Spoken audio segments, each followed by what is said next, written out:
Les cercles de culture, comme les ovnis, sont des phénomènes qu'on observe dans le monde entier. Aux États-Unis, au Canada, en Australie, au Japon, même en Russie.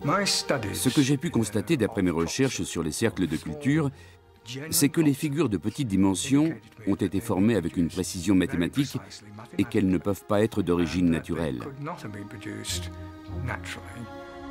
Depuis une douzaine d'années, les figures sont devenues tellement complexes et intéressantes qu'elles pourraient aisément figurer au programme de mathématiques des établissements scolaires. J'ai le sentiment que ces figures relèvent d'une géométrie holistique qui indiquerait une autre approche des mathématiques que celle que nous connaissons. Il semblerait que les auteurs des cercles de culture soient plus intelligents que nos scientifiques humains. Nous avons en effet découvert dans ces cercles de nombreux symboles et figures mathématiques qui ont permis d'étendre le champ de nos propres connaissances scientifiques. En étudiant cette figure, le professeur Gerald Hawkins a en effet découvert d'importantes équations mathématiques appartenant à des ratios diatoniques.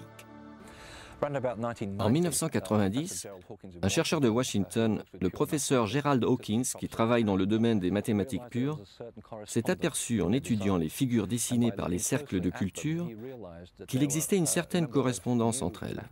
Et il s'est rendu compte, en les examinant de plus près, qu'on pouvait en extraire de nouveaux théorèmes mathématiques, des théorèmes qu'on ne trouve dans aucun traité de mathématiques existant.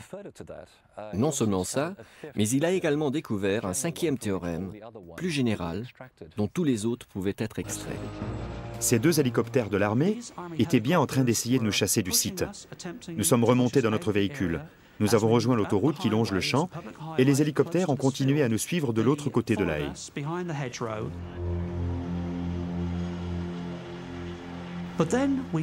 Et puis nous nous sommes arrêtés et nous avons vu l'un des deux hélicoptères faire demi-tour pour retourner au-dessus du cercle.